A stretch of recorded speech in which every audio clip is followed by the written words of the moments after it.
આઠેમ આવી નથી, નંદ ભાઈઓ કરી લે, પછી પાછો કૃષ્ણ ક્યાં જાય ભોજ્યો ભાઈ જાણે. શ્રાવણ મહિનો આવે એટલે બધા હર હર મહાદેવ, હર હર મહાદેવ, આખો મહિનો ભોળાનાથને એવા મૂંઝવી દે.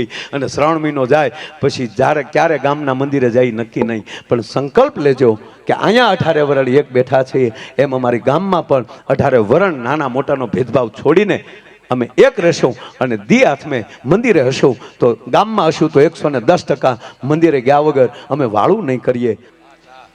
ચા આવી ગઈ, બોલો. પ્રોગ્રામ તો રોજ થાય સાહેબ, થોડીક સાની ઘૂંટડી પી લઉં.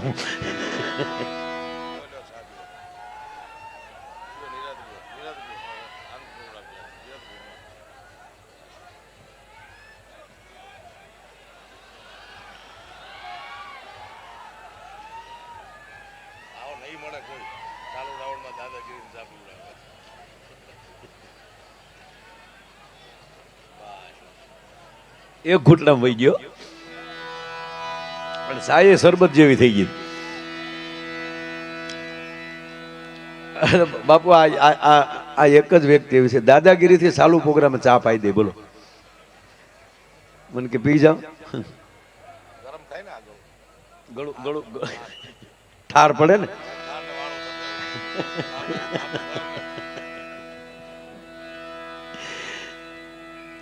મારે થોડી ઘણી તમારે સામે આનંદ કરાવવો છે, કારણ કે આજ બીજું કોઈ છે નહીં. હું કીર્તિદાનભાઈ, હું બોલો પાછા કીર્તિદાનભાઈ રજૂ કરી, કીર્તિદાનભાઈ પાછા મને રજૂ કરશે. માયાની કીર્તિ, કીર્તિની માયા, માયાની કીર્તિ, કીર્તિની માયા. કાં માણસની પાસે કીર્તિ હોવી જોઈએ ને કાં માણસ પાસે માયા હોવી જોઈએ. પણ માયાની કીર્તિ બે ભેગું થઈ જાય ને તો જ માનવાનું ભગવાન સોમયાનાથની દયા. નહીતર જ્યાં સાહેબ જો કીર્તિ છે ત્યાં પાછા પૈસા નથી, ઘણું સારું કરવું પણ કે કાંઈ છે નહીં. અને અમુક પાસે રૂપિયા છે તો કીર્તિ નથી, એ રૂપિયા ક્યાં બગાડે એ ખબર નથી એને. પણ જ્યારે કીર્તિ ને માયા એ બે જ્યારે ભેગું થાય છે, માણસ પાસે સંપત્તિ અને સંસ્કાર બે આવી જાય છે, એનો પછી કોઈ પલ્લો ના પકડી શકે. હવે દીકરા તું બેહી જા, કડીક વાર બેહી જા હેઠો બેટા, એ તારા તારા છે, એ પૈસા તારા. હો હા, નહીં તારા. હા, સોમનાથ દાદાની પ્રસાદી સમજીને લેતો જા. હા, બેસી જા, ત્યાં બેસી જા. વીઆઈપી તું આજ અમારો. જમરાજા એક જણાને લેવા આવ્યા. જમરાજા એટલે જમરાજા ઓલો ઓફિસમાં બેઠો હતો ને જમરાજા આવીને કીધું કે હાલે. અરે ઓલો કે ભાઈ મારે હજી કેટલા કામ છે, કેટલા પ્રોગ્રામ બાકી છે, અને હું હાવ હાજો નહીં, તમે મને શું કામ લઈ જાઓ? હું જમરાજા કે હું તને બહુ આમ ચાહું છું મારા ભાઈ, એટલે તને હાજો નહીં મારે લઈ જાવો છું, તું હાલ. અરે કે પણ અત્યારે મારે કેટલા ડાયરા હજી કરવાના બાકી છે. કીધું ને હાલ એમ એ ઉપર કરજે બધા. ઓલો કે પણ મને કોઈ તકલીફ નથી. પછી જમરાજાએ કીધું કે તારો મોબાઈલ ક્યાં? તકલે એ તો ઘરે રહી ગયો. તાકે એનો લોક ખુલી ગયો છે અને બેન બેઠા બેઠા મેસેજ વાંચે છે. ઓલો જમરાજાની આગળ બેસજો તો સાહેબ આલો ભાગ્યા પેલા નીકળી જાય. પણ સાહેબ આ મારો કહેવાનો સૂર એ છે, ધીરે ધીરે મારા કાર્યક્રમની શરૂઆત કરું. કારણ કે મેં કીધું એમ કે કીર્તિભાઈ પાસેથી ગીતો ભજનો સાંભળવા છે, પણ અહીંયા મેં કીધું કે જેને મળવું હોય તો બાપ લાઈનમાં ઊભું રહેવું પડે. એવી હસ્તીઓ જ્યારે અહીંયા સામે ઉપસ્થિત હોય. અમારે સુરુભાઈ એક સારી યાદી કરાવી કે સરદાર વલ્લભભાઈ પટેલે જે સંકલ્પ પણ એ આજે પૂરો થયો હતો. આજે એનો સંકલ્પ પણ આજે પૂરો થયો હતો. અને આ મંદિર માટે ક્યારેક ક્યારેક સાહેબ વિચાર એવો આવે કે સરદાર વલ્લભભાઈ પટેલ 1947માં આઝાદી મળી અને 1950માં વિદાય લીધી. સરખું 2 વર્ષ એણે રાજ સત્તા ભોગવી. તો વિચાર એવો આવે કે મહાપુરુષ 10 વર્ષ જો સત્તા ભોગવી હોત તો આજુબાજુના દેશના જે દબાણ છે ને કેદુના નીકળી ગયા હોત. મારો કહેવાનો સૂરી છે સારી વ્યક્તિ આ સરદાર. અને સોમનાથના સાનિધ્યમાં બાપુ આવીએ ત્યારે 2 મહાપુરુષને ભગવાન સોમનાથના દર્શન પહેલા 2 વ્યક્તિના દર્શન થાય. એક તો સરદાર વલ્લભભાઈ પટેલના અને બીજા હમીરજી ગોહિલના, જેણે સોમનાથ માટે પોતાનું મસ્તક આપ્યું હતું. સાહેબ એક નાની વાત કે મારે તમને હસાવવા છે, આનંદ કરાવો છે, પણ અહીંયા જે વ્યક્તિઓએ જે પોતાનું સમર્પણ આપ્યા છે ધર્મ માટે, અને યુવાનોમાં આપણે બધા જોવાનું એ છે કે આ વર્ષોથી આની વાતો ચાલી આવે, આવો ફરીવાર આપણામાં બીજો કોણ થાય? એના વિચારો કેમ આપણામાં આવે? આ ગાય શું કામ આયા? આ વાતો શું કામ કરીએ કે એમાંથી કઈક પ્રેરણા લઈએ? એકલું એના નામ ઉપર કેટલું ચાલવું? એ વ્યક્તિઓ અડીખમ જો પોતાની રીતે, અને સરદાર વલ્લભભાઈ પટેલ વિદાય લે અને એના રૂમમાંથી એક સાહેબ ખાલી ટિફિન અને એનું 150 રૂપિયા નીકળે. નકર બેરિસ્ટર ભણેલો માણસ અને ઈ જ્યારે આમાં રાષ્ટ્ર માટે નીકળી જાય અને અખંડ ભારતના સપના એ સાકાર કરે, તો મને એવું લાગે છે કે સરદારના જે ચીલે સરદાર ચાલ્યા એ ચીલે જો તમામ નેતાઓ હાલતા થાય ને સાહેબ, અને આજે મને એવું લાગે છે કે નરેન્દ્રભાઈ મોદીએ જે વિચારો વલ્લભભાઈના અટકેલા પડ્યા હતા ને એને વિકાસ દેવાનું કામ કર્યું છે, એને વેગ આપ્યો છે. 500 વર્ષનો જૂનો પ્રશ્ન આપણો પડ્યો હતો કે કોઈ ભગવાન રાઘવેન્દ્ર સરકારની ભૂમિમાં, એના જન્મભૂમિમાં એ ઢાસો કોઈ હટાવી નહોતું શક્યું. અને આવનારી 6 ડિસેમ્બરે, આજે 1 ડિસેમ્બર અને 6 ડિસેમ્બરે સાહેબ 1992માં આ દેશના કાર સેવકોએ જઈને એ ઢાસો પાડ્યો હતો.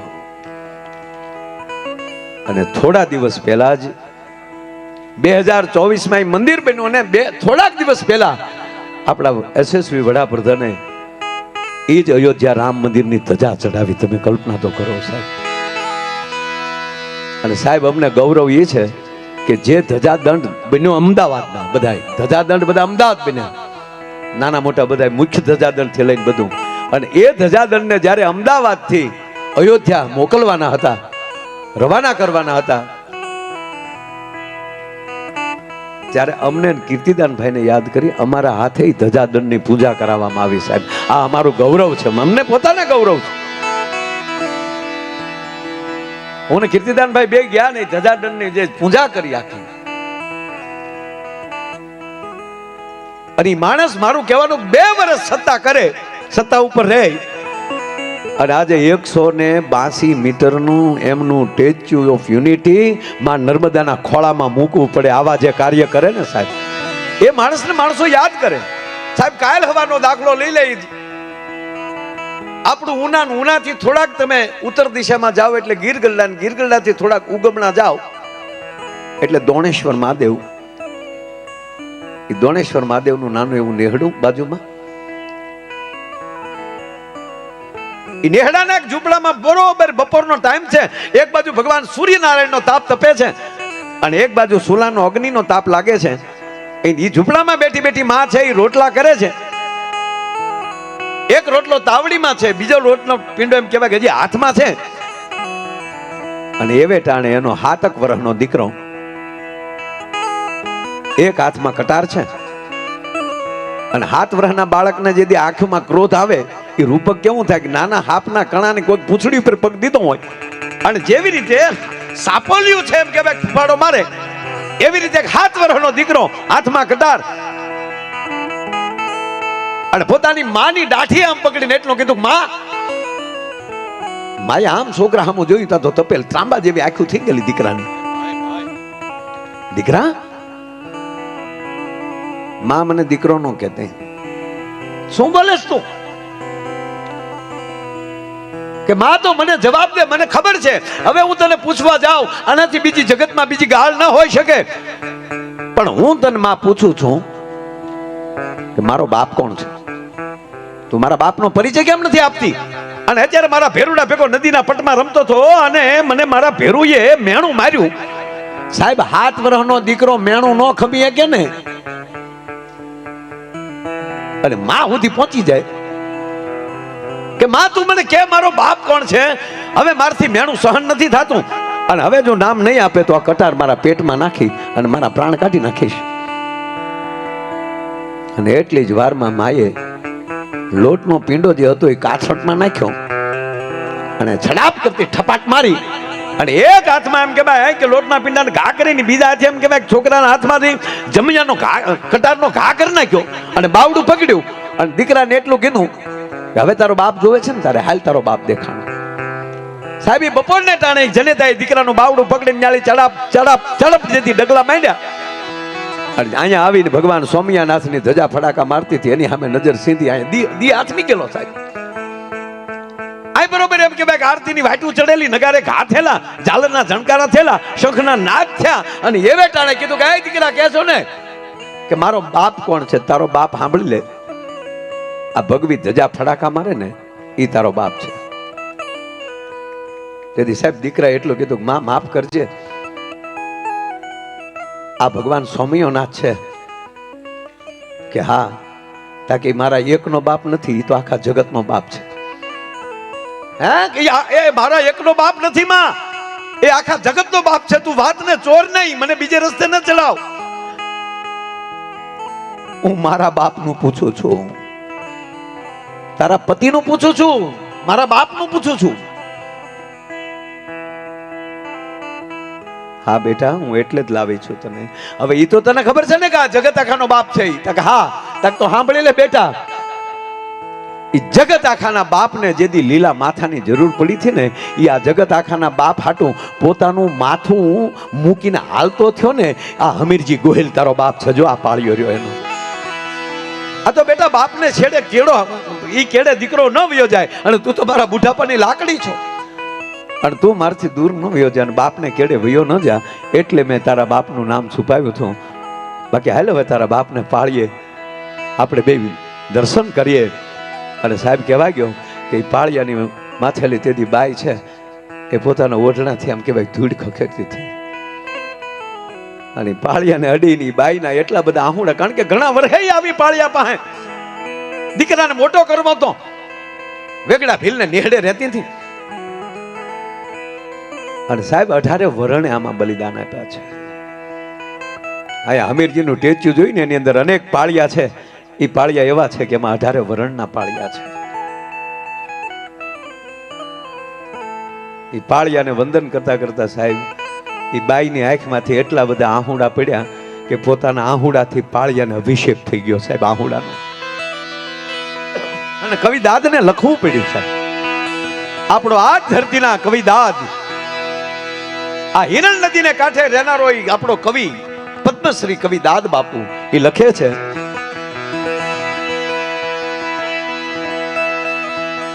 ગંગાજી કે બોલ્યા જમનાજી ના બોલ્યા, નિર્ગંગા મનથી નાવો.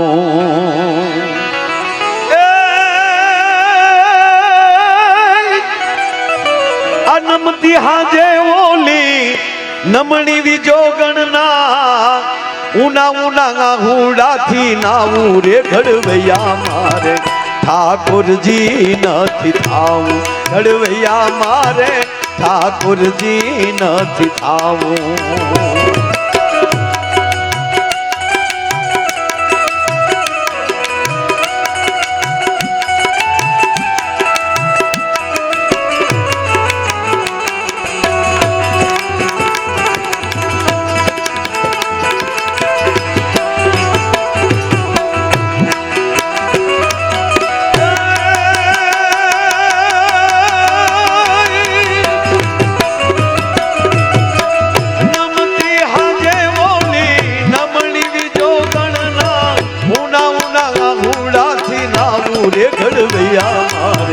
ઠાકોરજી નથી થાવું. ઘડવૈયા મારે ઠાકોરજી નથી થાવું.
ઠાકોરજી નથી થાવું, ઘડવૈયા મારે ઠાકોરજી નથી થાવું.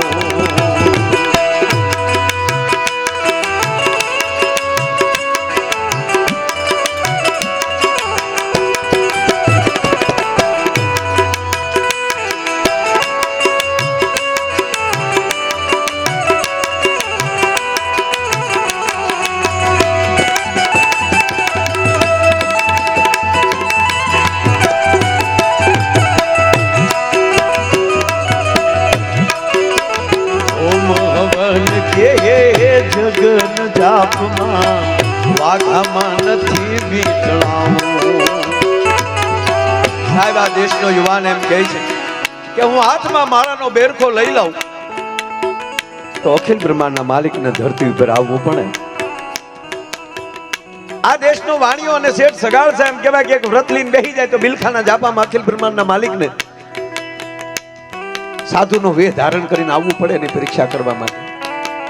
જલિયાણ જોગી અને વીરબાઈ છે એ ટેકલીન બેહી જાય કે અમારા વીરપુરના જાપા માલિક કોઈ જમ્યા વગર ન જાય. આવી ટેકલીન બેહે ને અખિલ બ્રહ્માંડના માલિકને સાધુ થઈને પંગતમાં જમવા આવવું પડે. ત્રણ થી આ પૃથ્વી હાલે છે એટલે જ આપણે 11 લાઈનના 3 તાર હોય. કવિએ જનેતાને ઠપકો આપ્યો. બાપુજીને બહુ ઓછું કીધું છે. જેટલા દુહા બન્યા છે જેટલા કાંઈ તો એ વધારે માં ઉપર. કવિઓએ જનેતાને ઠપકો આપ્યો કે હે માં, જનની જણી તો કા ભગત જણી, કા દાતાર અને કા સૂર, નહીતર રેજે વાંજણી. ગાંઠનું ખાંડ ગામની આંખે થતા હોય એવા નહીં. છોકરા ગામના નહીં કાંઈ કામના, ખોટી બદામના મોકલો આમના જ નીકળે આમના. આપણે આમ મૂકીને આવ્યા હોય તો મેળામાં આટા મારતો હોય બોલો. પણ હું તો માતાઓને કહું છું, માતાઓને પિતાઓને બેય નહીં કે બાળકોની હાજરીમાં ઘરે કાંઈ બીજું નો, કારણ કે એ તરત ચેકઅપ કરશે. અત્યારે આ 2 વર્ષનું થાય એ લોક ખોલતું થઈ જાય મોબાઈલમાં. ઘોડિયામાં હું તો અને માવું તે વળી કાંઈ નહીં, એને નો રમાડવું હોય તો મોબાઈલ પકડાવી દે. આપણે કે પણ એને મોબાઈલ શું કામ આવો કે રહેતો નથી, પણ એ તો આપણે સમજીને પ્રોગ્રામ રખાય. જે હોય ને મોબાઈલ પકડાવી દે છે, મારું ઓલું મોબાઈલ થઈ જાય.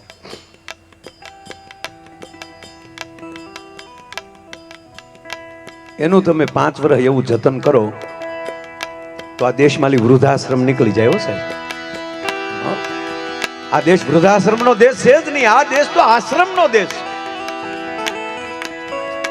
હમણાં બાપુ પાસે ગુણોદભાઈ શાહના જમાય એ હમણાં આવ્યા સાહેબ. એક લીટીના વાક્યો બહુ સરસ લખે. એને હમણાં એક વાક્ય સંભળાવ્યું હજી 15 દી પહેલા. બહુ સરસ વાક્ય છે કે એક માતાએ એમ કહ્યું કે મારો દીકરો મને વૃદ્ધાશ્રમમાં મૂકી ગયો.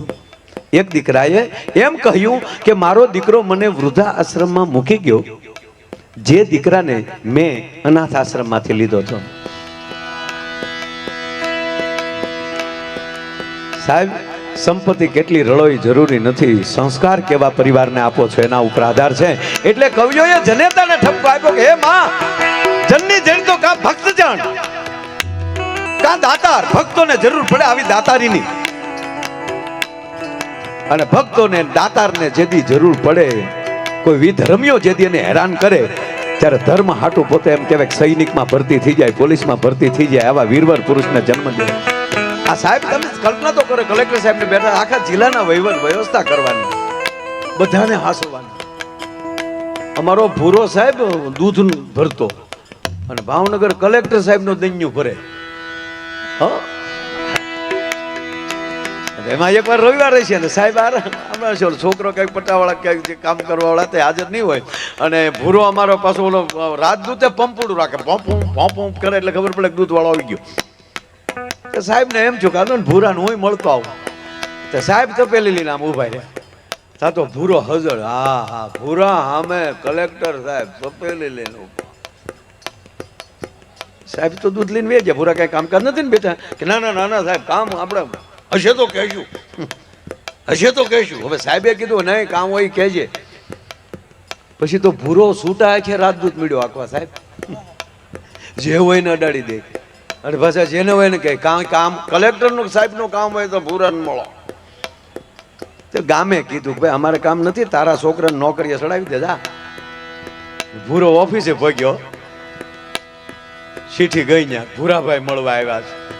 સાહેબને શું કે આ બધા વિશે ભૂંડા લગાડશે, પેલા ભૂરાભાઈને જ મોકલી ગયો, બીજાને પછી મળશું.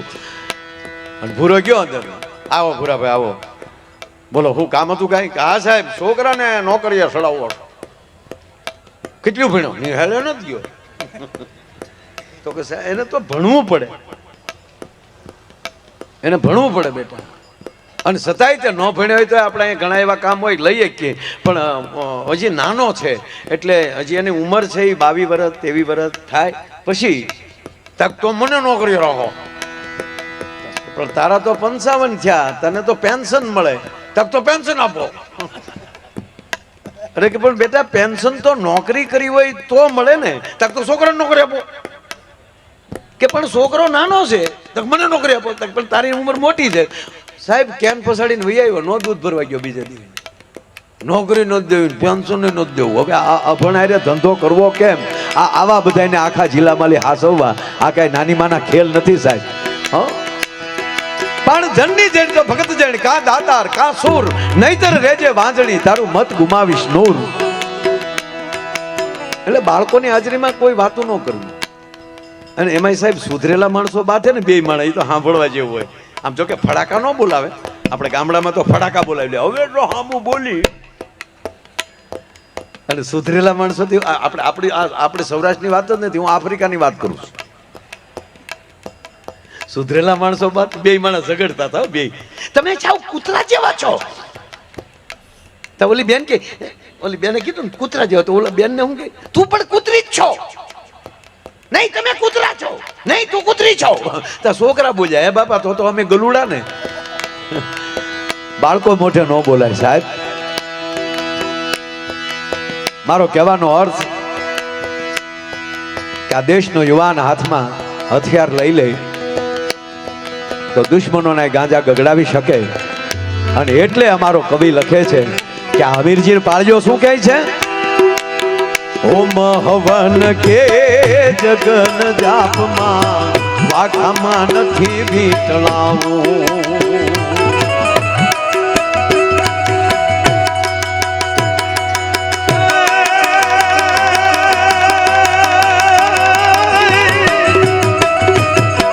બેટણે બાપના મોઢાન ભાડ્યા એવા કોમળા હાથથી ખોડાવું રે ઘડવૈયા મારે ઠાકોરજી નથી થાવું. ઘડવૈયા મારે ઠાકોરજી નથી થાવું.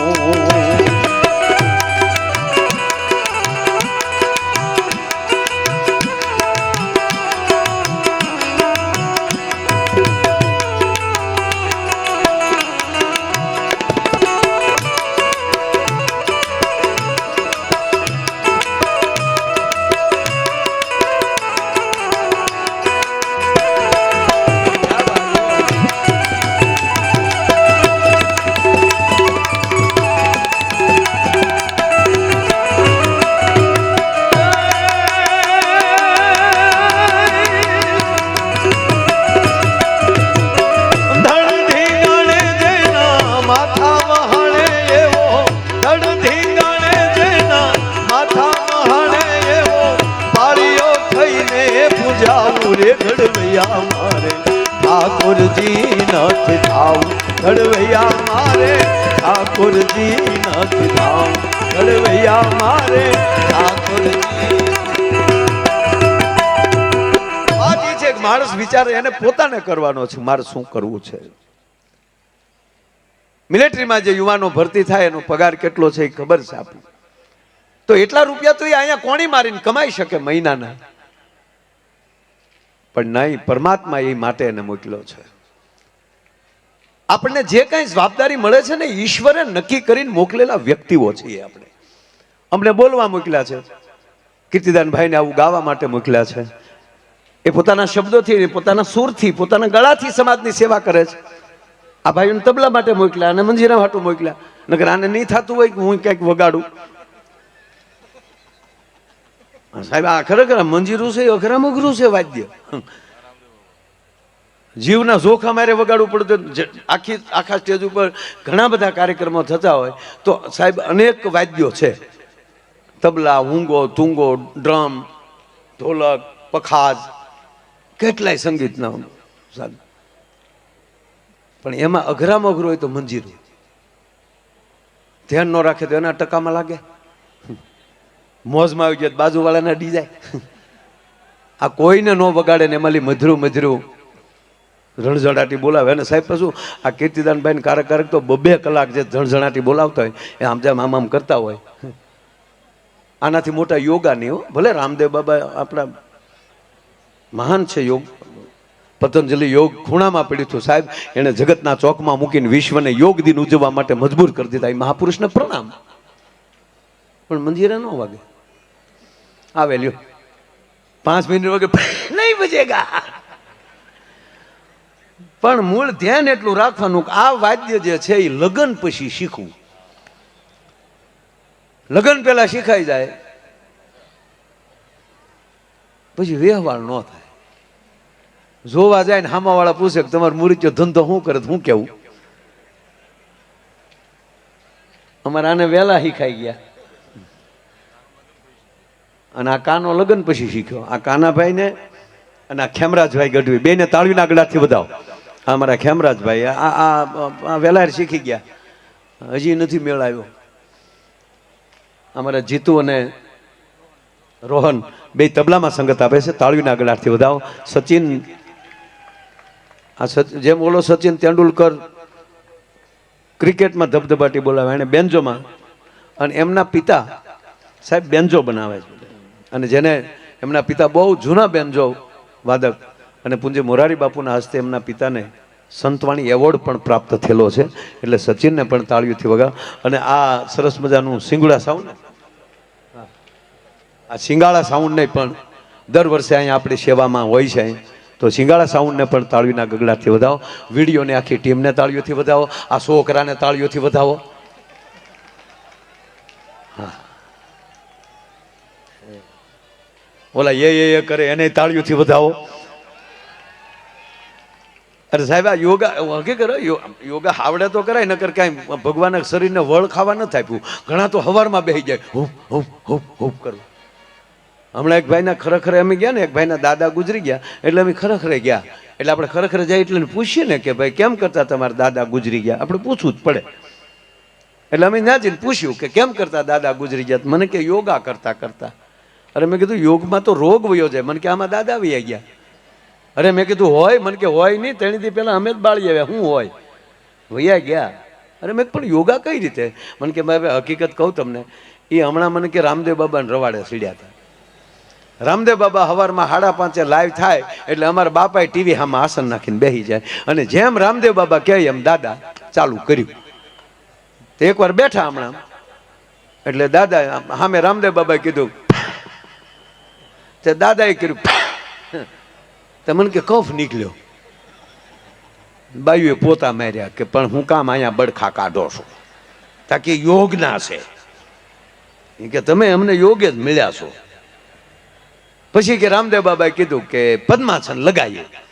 હવે કે મારા ભાઈ દાદાના હરિયા પગના ટાટિયા જે છે પગ એ સેન્ટિંગના હરિયા જેવા વાળ્યા વળે નહીં, પણ તોય કડાકો બોલાવીને ટાટિયા વાળી નાખ્યા. પદ્માસન લગાવી લીધું. પછી રામદેવ બાબાએ કીધું કે હવે ટટ્ટાર બેસો. એટલે દાદા ટટ્ટાર થયા. અને પછી કીધું ઊંડો શ્વાસ લ્યો. અને દાદાએ ઊંડો શ્વાસ લીધો, પણ એટલો બધો ઊંડો શ્વાસ લેવાઈ ગયો તે આખું બંધ થઈ ગયું. અને સામે લાઈટ વહી ગઈ. લાઈટ આવી તા દાદો વયો ગયો. જે ફાવે એ ધંધો કરાય. કરતા હોય શું કીજીએ ઓર ન કીજીએ કબ, નહીતર માથું ઉયું જાય હેવાળમાં માથે રે બે પગ. ખરેખર કરતા હોય એ જ કરાય ને. અને જે વસ્તુ જ્યારે સારી લાગતી ત્યારે લાગે. મેળાનો ઢોલ જુદો હોય, લગ્નનો ઢોલ જુદો હોય, મેળામાં જાય માણસ જુદો હોય, દર્શને પાછા એના મેળામાં દર્શને જાય તો પાછા શિસ્તમાં આવી ગયા હોય. જો તમે આપણે આપણા પોતા ઉપર વિચાર કરીએ, સમય આવે એટલે આપણે કેટલી શિસ્તમાં ફરી જાય. અને આના હાથ જ્યારે અત્યારે ભલે તોફાન કરતા હોય, બોલતા હોય કે રાયડું નાખતા હોય, પણ એ લગ્નમાં માંડવામાં કેવાય એ ડાયાથી ફેરા ફરતા હતા. એ ના એ ફેરા ફરતા. એક વરરાજાનામાં ફેરા ફરતો હતો ને કીર્તિભાઈ, આમ પા ફેરો ફેર્યો ને, પા ફેરો એટલે ખેતરપાળ આવે. આ જે પૈણા એ બધાને ખબર હશે. ખેતરપાળ આવ્યો એટલે આપણા ગોર બાપા ઉભેલા કંકાવટીને ચોખા લઈને. ગામડાની મજા જુદી છે. આમાં ગોર બાપા ઉભા હોય સ્ટેજથી ઝીણી ઝીણી હોપારી સાવી રહ્યા હોય હન ગૌરવ પગે ઓમ શુભ લગ્નાય મંડપ બધ્યાય વરરાજાના પગમાલી બૂટ મોજા કાઢીને વરરાજાના જમણા પગનો અંગૂઠો ખેતરપાળને અડાડો અણવરકાલ્યો ગોર દાદા 100 રૂપિયા તમારો અંગૂઠો અડાડી ગયો ગોર દાદા કે મારો અંગૂઠો નો હાલે બાપા વરરાજાનો અંગૂઠો અડાડવો પડે વિધિમાં ફેર નહીં કે આલ્યો દાદા બીજા 500 પણ ઈ મુદ્દો રહેવા ગયો આપણે બે અડાડીએ પણ વરરાજાને રહેવા ગયો એટલે ગોર બાપાને શું થયું કે અણવરને જ આ કામ કરવાનું હોય ને પગમાલી બૂટ મોજા કાઢવાના એટલે કે વરરાજ અણવર થોડોક અડક લાગે કે એને નહીં કાઢવા હોય એટલે આવું કરે એટલે કીધું નહીં અણવર તમારે અણવર છાપેલા વિચાર કરી લેવો પડે આ બધું કામ બાપા અણવરને કરવું પડે માટે વરરાજાના પગમાલી બૂટ મોજા કાઢીને વરરાજાના જમણા પગનો અંગૂઠો ખેતરપાળને અડાડો ઓલા પાછું કાનમાં કીધું દાદા 1000 આલ્યો પણ ઈ મુદ્દો રહેવા ગયો વરદાદા કે નહીં ભાઈ દાદા વટ ઉપર ગયા વિધિ તમારે અંગૂઠો અડાડવામાં વાંધો શું છે ઓલો કે અમારે કાંઈ વાંધો નથી પણ હજી સુધી અમે વેવાઈને ખબર પડવા દીધી નથી અને તમે ખેતરપાળને હું કામ ખબર પાડવા માગો છો ગોર દાદા કે શોખવટ કરો તા કે અંગૂઠો જ નથી એ પગ બૂટ મોજામાં છે જ્યાં સુધી વરરાજો અમારો રેડી છે અને એમાં આ ઓણ તો બાપ સાહેબ લગ્ન એટલા છે મારા હમ જેટલું માવઠું છું એટલા જ પાછા લગ્ન છે અને અમુક વરરાજા તો ઉગી ગયેલી માંડવી જેવા હતા તોય લગ્ન થઈ જવા જેમ તેમ છું કોરોનાની દાજ ઓણ કાઢી બધાય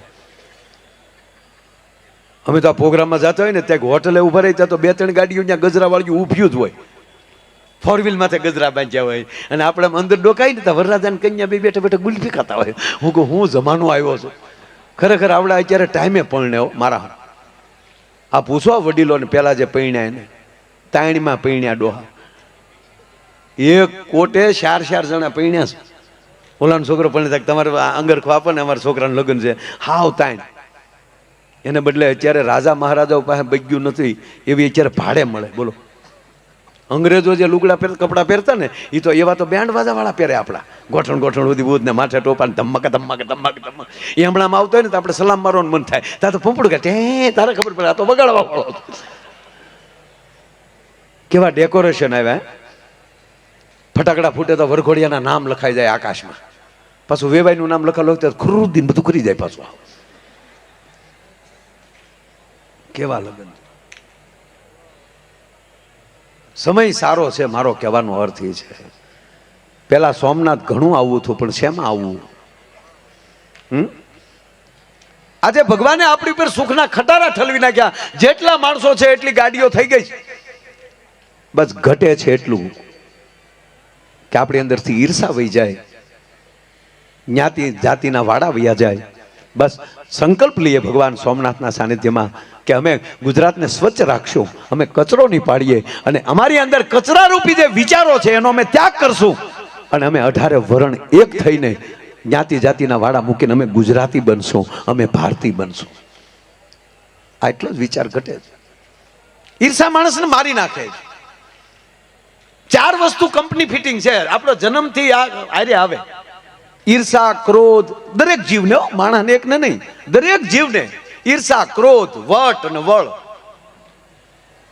નકર ખૂટિયા શું કામ બાંધે હે ભાઈ ખૂટિયા કઈ વેચવું છે કેવા બાંધે કારણ કે કંપની ફિટિંગ છે કાકીડા વાડીઓમાં બાંધે છે કીડીયું કણ હાટું બાંધે છે અરે બધાયનું છોડો આપણી પોતાની વાત કરો સાહેબ કે માં એક બાળકને જન્મ આપે અને ઈ બાળક છે 2-3 વર્ષનું થાય અને માં બીજા બાળકને જન્મ આપે ત્યારે ઓલા બાળકને થોડુંક આખું કરે ઢગાને નાના બાળકને વધારે ધ્યાન દે પણ એ નાના બાળકને ઘોડિયામાં નાખવા જાય તો ઓલો ઢગો પેલા ઘૂસી જાય છે આ હગા ભાઈથી તો ચાલુ થયું છે આ કોણે એને શીખવાડ્યું છે નહીં ઈ કટોરામાં હું જ જમીશ ઈ જબલું હું જ પહેરીશ ભાઈ નહીં અને આ બધું માણસ કાઢી શકે પછી એ ક્યારે કાઢી શકે કે આવા મહાપુરુષોનો સંગ થાય આવા મહાન તીર્થોના દર્શન થાય આ દર્શને આવવાથી આ બધું નીકળે તો જ દર્શનનું ફળ મળ્યું માની લેજો આ ભગવાન શિવ શું કામ પૂજાય આખું ફેમિલી ફૂલ હો બધાય ભગવાનનું ફૂલ ફેમિલી નથી પૂજાતું દીકરો ગણપતિ પૂજાય કાર્તિકી મહારાજ પૂજાય માં ભવાની પૂજાય મહાદેવ પૂજાય એ તો પૂજાય પણ એના ઘરેણાય પૂજાય એ પૂજાય છે ક્યારે મહાદેવ પેલા એ શીખવે છે કે તમને કોઈ તમારો વિરોધી લાગતો હોય ને ઝેરીલો લાગતો હોય ને એને અહીંયાનો હાર કરીને રાખો શું કામ તમારથી એને આખો કરો છો? એ ઝેરને કંઠમાં રાખો, તમે કોઠામાં ન ઉતારો, તમે ઝેરીલા ન થાવ. ત્રીજી વાત, સાપને ઉંદરને કોઈ દી ભળે?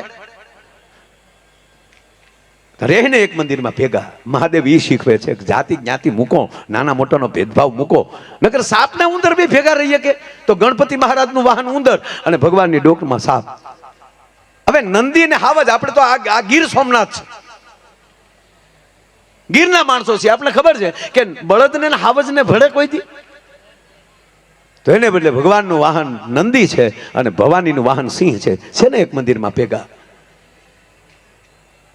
આ બધું કરવા બે ઘણી વાત છે, મોર ને બધું.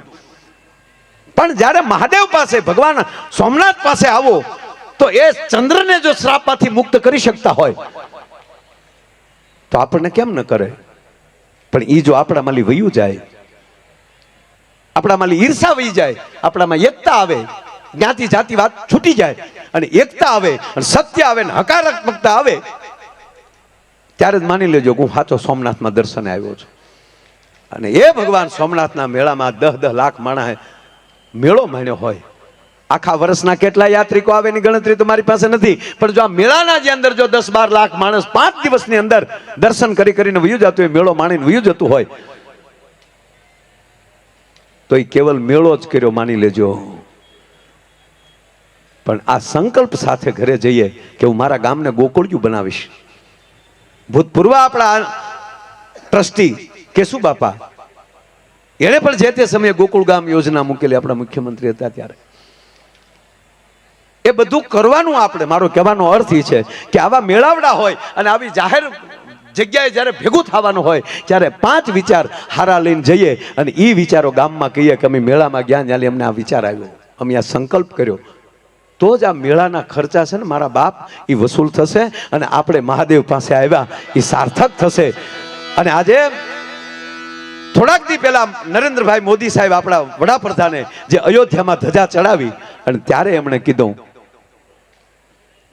કે 1847 થી 1947 માં આપણે આઝાદ પ્રાપ્ત થઈ, પણ સાહેબે કીધું કે આવનારા 2040માં મારો દેશ ક્યાંક નોખી ઉર્જા લઈને આવી રહ્યો છે. એ ઉર્જા ક્યાં દેખાય છે? કે આ નવી પેઢીઓમાં દેખાય છે કે એ ઉર્જાઓ કાંઈક આપણને લેશે. તો એ વિચારોને આપણે સાકાર કરીએ અને સારા વિચારોથી આપણે હાલીએ તો જ મજા આવે. નહીતર સાહેબ એક આવો મેળો અને મેળામાં મા દીકરો બે ફરવા ગયેલા, કેળાને કાંઠે, મેળાના રસ્તાને કાંઠે એ માડીનું ઝૂંપડું, એ ઝૂંપડે માં રહેતી હતી નાનો દીકરો નાનો હતો અને એનો બાપ મોટે ગામત્રે વહી ગયેલો. માં છે એ પેટે પાટા બાંધીને મલકની દાડિયું કરીને દીકરાને મોટો કરતી હતી. એમાં માણસો છે એ મેળે જતા હતા. એ માણસો જે એમ કે પોતાના રૂડા કપડા પહેરી અને જ્યારે મેળે જતા હતા એમાં છોકરાએ કીધું કે માં આ બધા ક્યાં જાય? કે બેટા મેળો છે ને મેળે જાય છે, હાલમાં આપણે જાય. માની આંખમાં આહુડ આવી ગયો સાહેબ કે મારે મેળે તો લઈ જાવ, પણ આને મારો સારા કપડા નથી મારી પાસે અને ઘરમાં એક ફગ્યું નથી, એક પૈસો નથી, હું આ છોકરાને મેળે કેમ લઈ જાઉં? પણ એમ થયું દીકરો વેન કરે ને, હાલ ને હું ફેરવીને લઈ આવું પાછું. સાહેબ મેળામાં લઈને આવે છે આપણે. મેળામાં જેમ જેમ આગળ વધતા જાય રમકડા ભાળે તો છોકરો એમ કે માં મને આ લઈ દે ને, માં મને આ લઈ દે ને. માં એમ કે અહીંથી નહીં બેટા, આગળ જો હજી બીજા હશે, આગળ બીજા હશે. અડધો પોણો મેળો પૂરો થઈ ગયો, છોકરો વેન કરે, માં મને આ ખવડાવ ને, માં મને આ રમકડું લઈ દે ને, માં મને આ ઢીંગલી લઈ દે ને. એટલે માં એમ કે નહીં બેટા જો આગળથી. એક શ્રીમંત માણસ સાહેબ એની પાછળ હાલ્યો આવતો હતો, એ પારખી ગયો કે આ માં પાસે પૈસા નથી, ગરીબ બાઈ છે.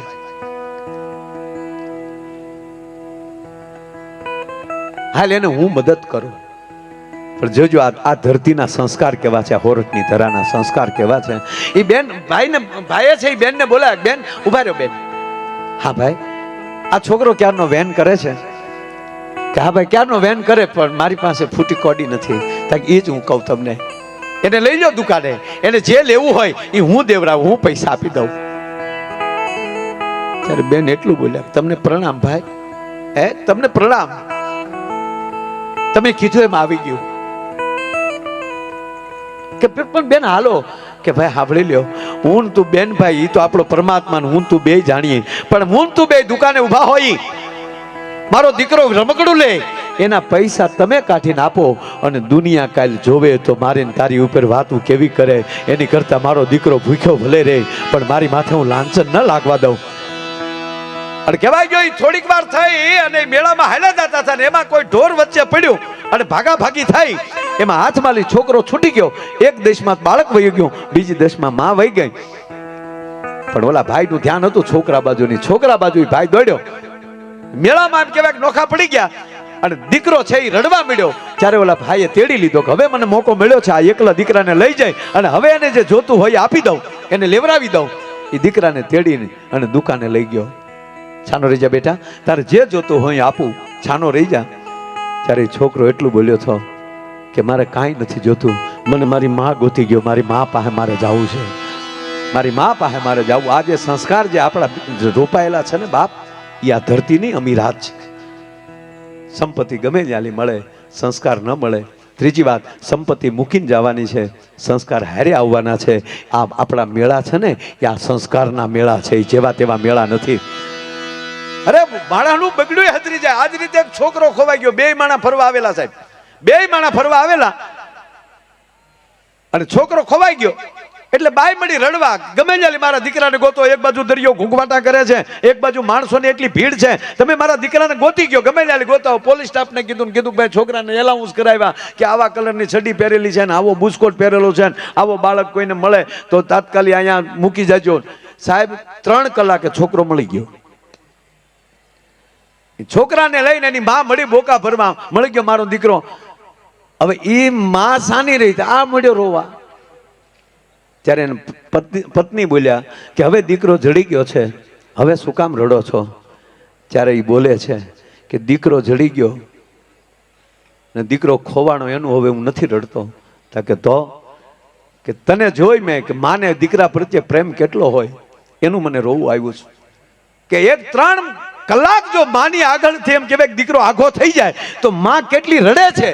આ માને દીકરાને કેટલો પ્રેમ હોય, તા કે હોય જ ને, દીકરા વગર માં કેમ રહીએ કે, તા કે એટલે જ મને રડવું આવ્યું કે તું 3 કલાક જો એટલી રડી હો તો આજ પરિણે છે એ 7 વર્ષ થયા અને 7 વર્ષ થયા તે મને મારી માથી નોખો કર્યો તો 7 વર્ષમાં મારી માં ઝૂંપડામાં બેઠી બેઠી કેવી રડતી હશે. એટલે હવે આ મેળા માલી સીધું ઘરે જ આવવું છે. અને પછી એ દીકરાના વલોપા 3 કલાકનો હતો ને, એ કાયમ એમ કહેવાય ખાહુને પ્રેમ કરતી વાઈને કરી દીધી કે હું માં છું, એમ આ મોટી માં છે. સાહેબ આ મેળા માણસને પ્રેમ કરતા શીખવાડે છે, એક થતા શીખવાડે છે, આધ્યાત્મિકતા બાજુ વાળતા શીખવાડે છે, લાગણીઓ બાજુ. કારણ કે આમાં કેટલા રખડો છો, આમાં કોઈ છે જ્ઞાતિવાદી, કોઈ કોણ નક્કી કરી શકે કે આ બાજુમાં કઈ જ્ઞાતિ બેઠી છે. અહીંયા મેળામાં જેમ મારા બાપ 18 વરણ એક રહ્યો છો ને, એમ હવના ગામમાં 18 વરણ એક રહેજો. અને ગામની અંદર તમારા ગામમાં જે મંદિર હોય એ સંકલ્પ લેજો. સોમનાથ બેઠા છો, એક સંકલ્પ લેજો, હું ગામમાં હશ તો આરતી ટાણે મારું જે મંદિર નજીક હશે હું આરતી ટાણે 110% મંદિરે જઈશ. બાપુ વાતું થાય, મંદિરો ખાલી પીડ્યા ગામડામાં. ઓટોમેટિક નગારા લઈ આવ્યા, પૂંજારી એકલા કકડાવે ને ઓલો નગારો ધમંક કદમ ધમ ધમંક કદમ ધમ. સંકલ્પ કરજો મારા વાલા, કારણ કે નવી ઉર્જા માણસ તો જ પ્રાપ્ત કરી શકે કે પોતે મંદિરે જાતો થાય. દી હાથમે હું ચોક્કસ આરતી કર્યા વગર હું વાળું નહીં કરું. હું ગામમાં હશ તો મંદિરે 110% હાજરી દેવા જઈશ, ભગવાનની પૂજા કરીશ. આ સંકલ્પ નહીં થાય ને તો એકલા મેળાથી કાંઈ નહીં થાય. મારો કહેવાનો અર્થ આઠેમ આવી નથી, નંદ ભાઈઓ કરી લે, પછી પાછો કૃષ્ણ ક્યાં જાય ભોજો ભાઈ જાણે. શ્રાવણ મહિનો આવે એટલે બધા હર હર મહાદેવ, હર હર મહાદેવ, આખો મહિનો ભોળાનાથને એવા મૂંઝવી દે. અને શ્રાવણ મહિનો જાય પછી જ્યારે ક્યારે ગામના મંદિરે જાય નક્કી નહીં. પણ સંકલ્પ લેજો કે અહીંયા 18 વરણ એક બેઠા છે, એમ અમારી ગામમાં પણ 18 વરણ નાના મોટાનો ભેદભાવ છોડીને અમે એક રહેશું અને દી હાથમે મંદિરે હશું. તો ગામમાં હશું તો 110% મંદિરે ગયા વગર અમે વાળું નહીં કરીએ. આ સંકલ્પ સાથે આવા રૂડા મેળા, અને એટલે જ આ સંકલ્પ દિવસ પૂરો થાય છે સરદાર વલ્લભભાઈ પટેલનો. એટલે વલ્લભભાઈને યાદ કર્યા અને હમીરજીને યાદ કર્યા, ભગવાન મહાદેવને યાદ કર્યા. અને તમને બધાને અમારા હૃદય બહુ મોટા છે, તમે બધા અમારા હૃદયમાં છો વાલા. આ મેળામાં એટલું આમ આમ અહીંથી જોવો તો ખબર પડે કેટલું માણસ આમ આમ ટાચણી પડે તો અવાજ આવે, એવી રીતે શાંત થઈ ગયું બધું. અને આવી જ્યારે મોજ છે ત્યારે આજ મોજની અંદર જમાવટ લઈને પાછા હું કીર્તિદાનભાઈને વિનંતી કરું કે આવો મારો બાપલ્યો એવા કાંઈ ગીતો એવી જમાવટ લઈ અને એ મારો બાપલ્યો આમ જો ઠેઠ મહીસાગરને આરેથી આજ હિરણને કાંઠે અને અરબ સાગરને કિનારે જે ભગવાન મહાદેવ બેઠો છે એ ભોળિયાનાથના સાનિધ્યમાં મારા વાલા આવ્યા છો તો આપણી સામે આવે છે એવી જ જમાવટ લઈ અને ભાઈ શ્રી કીર્તિદાનભાઈ ગઢવી જોરદાર તાળીના ગળાથી વધાવો એકે એકના હાથ ઊંચા હોવો જોઈએ જોરદાર તાળી ભાઈ શ્રી કીર્તિદાનભાઈ ગઢવી